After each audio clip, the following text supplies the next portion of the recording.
Her ఆబ్జెక్ట్లో ఉంటే సబ్జెక్ట్లోకి వచ్చేటప్పటికి she అవుతుంది. ఇట్టుంటే ఇట్. దే ఉన్నట్లయితే దెమ్ వస్తుంది ఆబ్జెక్ట్లో దెమ్ ఉన్నట్టయితే సబ్జెక్ట్కి వచ్చేటప్పటికి దే వస్తుంది. ఇక ఎక్స్ట్రా ఉన్నది ఏదైనా కూడాను మీరు తర్వాత లాస్ట్లో రాసుకోవచ్చు. ఓకేనా. ఇది తర్వాత ఈ వాక్యాలు అసర్టివ్ సెంటెన్స్ అయితే ఇలా రాస్తారు. అలా కాకుండా ఇంపరేటివ్ సెంటెన్స్ కనుక ఇచ్చినట్టయితే, ఇంపరేటివ్ అంటే వెర్బ్తో మొదలైనటువంటి వాక్యం ఇచ్చినట్లయితే లెట్ అన్న పదాన్ని యూజ్ చేస్తాము. లెట్ ఇక్కడ ఆబ్జెక్ట్ ఏంటి? Let the pen. ఇక్కడ లెట్ అన్నటువంటి పదాన్ని యూజ్ చేస్తాము. Let the pen be given. ఇక్కడ ఆబ్జెక్ట్ ద పెన్ కదా, కాబట్టి ఆ పెన్ని తీసుకొచ్చి లెట్ పక్కన రాస్తాము. గివ్ అనేది వెర్బ్, బీ గివెన్. ఓకేనా. ఓపెన్ ద డోర్ అని ఉన్నట్లయితే the door. Let the door be open. అదే ప్లీజ్ అని ఉండి ఇంపరేటివ్ సెంటెన్స్ కనుక ఇచ్చినట్లయితే యు ఆర్ రిక్వెస్టెడ్ టు, అది ఆ వాక్యం అలా రాసేస్తాం. ప్లీజ్ బదులుగా యు ఆర్ రిక్వెస్టెడ్ టు అని రాస్తాము. తర్వాత గివ్ ద పెన్, అక్కడ ఇచ్చినటువంటి వాక్యం రాస్తాం. ఇది యాక్టివ్ ప్యాసివ్ వాయిస్. తర్వాత డైరెక్ట్ ఇండైరెక్ట్ స్పీచ్ తీసుకున్నట్లయితే ఇక్కడ ఎవరితో చెప్పారని చూసుకుంటాము. తర్వాత లోపల ఇన్వర్టెడ్ కామాస్లో ఉన్నటువంటి వాక్యంలో ఏమున్నదో చూస్తాము. ఇక్కడ కామా కొటేషన్ మార్క్స్ రెండూ కూడాను డైరెక్ట్ నుంచి ఇండైరెక్ట్కి మార్చేటప్పుడు తీసేస్తాం. మొట్టమొదటి చేంజ్. రెండోది ఏంటంటే లోపల ఉన్న వాక్యం ఫుల్ స్టాప్ కనుక ఉండి సబ్జెక్ట్తో కనుక మొదలై ఉంటే కంజంక్షను దట్ వస్తుంది. ఓకేనా. ఇక్కడ సెడ్ టు కనుక ఉన్నట్లయితే టోల్డ్గా మారుతుంది. ఓకేనా.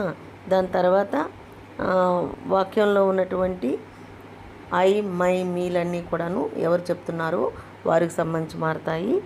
యు, యువర్లన్నీ కూడాను ఎవరికి చెప్తున్నారో వారికి సంబంధించి మారుతాయి. ఓకేనా. ఇక ప్రజెంట్ టెన్స్లో ఏమైనా ఉన్నట్లయితే పాస్ట్ టెన్స్లుగా మారుతాయి. ఇక్కడ విల్లు టేక్ అని ఉంది కదమ్మా, ఈ విల్లు టేక్ అనేది రెండు కూడా ప్రజెంట్ టెన్స్లే కదా, రెండు కూడా పాస్ట్ టెన్స్లుగా మారుస్తారంటారేమో. అలా మార్చకూడదు, ఒకటి మాత్రమే పాస్ట్ టెన్స్గా మారుతుంది, వుడ్ వస్తుంది. ఓకేనా. తర్వాత ఇక్కడ సెడ్ అన్నాడు కాబట్టి ఎవరికి చెప్తున్నారో తెలియదు కాబట్టి మనం అది రాసేసుకున్నట్లయితే ఆ లోపల ఉన్నటువంటి యూని మనం దాని ప్రకారం మార్చుకోవచ్చు. ఓకేనా. ఫుల్ స్టాప్ ఉన్నటువంటి సబ్జెక్ట్తో మొదలైన వాక్యం అయితే కంజంక్షన్ దట్ వస్తుంది. ఓకేనా. ఈ సెట్ అనేది టోల్డ్గా మారుతుంది. తర్వాత అలా కాకుండా ఫుల్ స్టాప్ ఉండి వెర్బ్తో మొదలైన వాక్యం కనుక ఉన్నట్లయితే సెడ్ టు అనేది ఆర్డర్డ్ అని కానీ రిక్వెస్టెడ్ అని కానీ మారుతుందన్నమాట. Okay. She requested or ordered them. Okay. ఇక్కడ వెర్బ్తో మొదలైన వాక్యానికి టు అన్నటువంటి కంజంక్షను వస్తుంది. టు తర్వాత మీకు పాస్ట్ టెన్స్ రాదు, ప్రజెంట్ టెన్స్ మాత్రమే వస్తుంది అన్నమాట. అంటే first form of the verb మాత్రమే వస్తుంది. To give. యువర్ అనేది మామూలుగా ఎవరికి సంబంధించింది, ఎవరికి చెప్తున్నారో వారికి సంబంధించింది కాబట్టి దెమ్, కాబట్టి దేర్ అన్నటువంటిది వస్తుందన్నమాట. There pen. ఓకే. నెక్స్ట్ లోపల ఉన్నటువంటి వాక్యము అంటే కొటేషన్ మార్క్స్లో ఉన్నటువంటి వాక్యము వెర్బ్తో మొదలయ్యి క్వశ్చన్ కనుక అయి ఉన్నట్లయితే కంజంక్షన్ ఇఫ్ వస్తుంది. ఓకేనా. ఇక ఐలు, యూలు అన్నీ కూడాను ముందు చెప్పినట్లుగానే మారుతాయి. తర్వాత సబ్జెక్ట్ ముందుకు వస్తుంది, వెర్బ్ తర్వాతకి మారుతుంది. ఓకేనా. ఇక్కడ యూ అన్నటువంటిది దేనికి సంబంధించింది, దెమ్కి సంబంధించింది కాబట్టి దే. తర్వాత would. Okay. Present tense past టెన్స్గా మారాలి కదా, దే వుడ్ గివ్. ఓకేనా. తర్వాత మార్చాల్సిన యువర్ ఉంది, అది కూడా మారుస్తారు, దేర్ పెన్. తర్వాత ఫుల్ స్టాప్ పెట్టాలి, అంతేకాని క్వశ్చన్ మార్క్ పెట్టకూడదు. ఇక్కడ కంజంక్షన్ ఏంటి, ఇఫ్ కానీ వెదర్ కానీ వాడచ్చు, కానీ వెదర్ అనేది స్పెల్లింగ్ తప్పు రాస్తారని ఇఫ్ మాత్రమే చెప్తున్నాను. తర్వాత ఇక్కడ సెడ్ టు అనేది ఆస్క్డ్గా మారుతుంది. తర్వాత షీ సెడ్ టు హిమ్ కానీ అంటే అన్ని దెమ్ రాస్తే మీకు మార్చడం మళ్ళా దే అని రాసేస్తారని హిమ్ రాస్తాను. ఇక్కడ she said to him comma quotation మార్క్స్లో క్వశ్చన్ మార్క్ ఉంది, వైతో మొదలైంది కాబట్టి ఇక్కడ వైతో మొదలైతే కంజంక్షన్ ఏది కూడా రాదు కాబట్టి వైగానే ఉంటుంది, కానీ సబ్జెక్ట్ ముందుకి వెర్బ్ తర్వాతకి మాత్రం మారుతాయన్నమాట. కాబట్టి ఇక్కడ సెడ్ టు అనేది ఆస్క్డ్గా మారుతుంది because it's the question. She asked them why. ఇక్కడ యూ ఎవరు, హీ కదా, కాబట్టి he was making noise, full stop. ఓకేనా, అర్థమైందమ్మా? అర్థం కాకపోతే మళ్ళీ ఒకసారి అంతా మొదటి నుంచి పెట్టుకొని చూడండి. తర్వాత క్వశ్చన్ ట్యాగ్. ఈ క్వశ్చన్ ట్యాగ్లో ఏంటంటే మీకు ఉన్న వాక్యంలో ఉన్నటువంటి హెల్పింగ్ వెర్బ్ని ముందు రాస్తారు. వాక్యంలో నాట్ లేకపోతే నాట్ పెడతారు, లేకపోతే నాట్ పెట్టరు, ఉంటే నాట్ పెట్టరు, నాట్ లేకపోతే నాట్ పెడతారు. తర్వాత సబ్జెక్ట్ ఏది ఉందో అది రాసి క్వశ్చన్ మార్క్ పెడతారు, అంతే.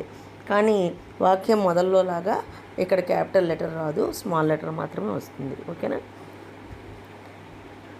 తర్వాత వెర్బ్ మాత్రమే ఉన్నట్లయితే మేక్స్ అని ఇక్కడ ఇచ్చాను.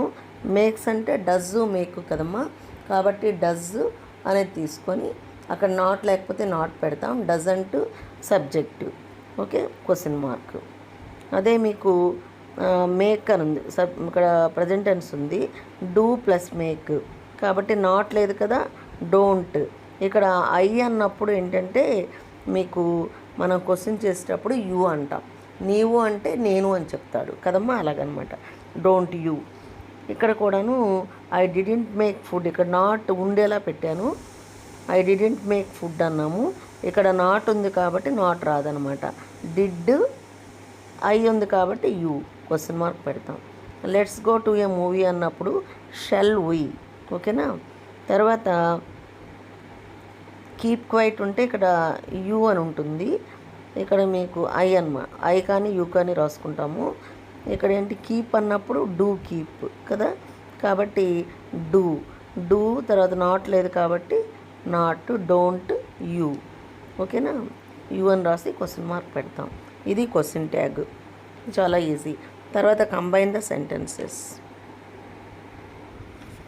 ఈ కంబైనింగ్ ద సెంటెన్స్ తీసుకున్నట్లయితే సిన్స్ కానీ, యాస్ కానీ, దో కానీ, ఆల్దో కానీ వీటితో కలిపినప్పుడు రెండు వాక్యాలని కలపమన్నప్పుడు ఏంటంటే రీజన్ ఫస్ట్ వస్తుంది, తర్వాత కామా వస్తుంది, తర్వాత రిజల్ట్ అన్నమాట. కాబట్టి మొదట సిన్స్ కానీ, యాస్ కానీ, దో కానీ, ఆల్దో కానీ ఏదైనా కూడా ముందు రీజన్ కాబట్టి ఆ రీజన్ రాసి కామా పెట్టేసి మిగతా వాక్యం అంతా కూడా రిజల్ట్ రాస్తామన్నమాట. అదే బికాస్తో కలపాలి అంటే రిజల్ట్ ముందు రాస్తాము, కామా పెట్టి రీజన్ తర్వాత రాస్తాం. ఇక్కడ ఒక వాక్యం మాత్రమే ఇచ్చాను ఎగ్జాంపుల్గా. The teacher took a lot of interest on him, he failed in the exam. ఇక్కడ ఆల్దోతో కలపమన్నాడు, ఆల్దోతో కలపమన్నప్పుడు ఫస్ట్ రీజన్ రాస్తాము, although the teacher took a lot of interest on him, comma పెట్టి తర్వాత వాక్యాన్ని రాస్తామన్నమాట, రిజల్ట్. ఇక్కడ తర్వాత వాక్యం రాసేటప్పుడు స్మాల్ లెటర్, క్యాపిటల్ లెటర్ కాకుండా స్మాల్ లెటర్ వస్తుంది, ఎందుకంటే కంటిన్యూషన్ కాబట్టి. ఓకేనా. ఈ విధంగా అన్నీ కూడాను కొద్ది జాగ్రత్తగా మళ్ళీ అర్థం కాకపోతే 2-3 సార్లు విని నీట్గా ఎగ్జామ్ రాయండి. Okay, all the best.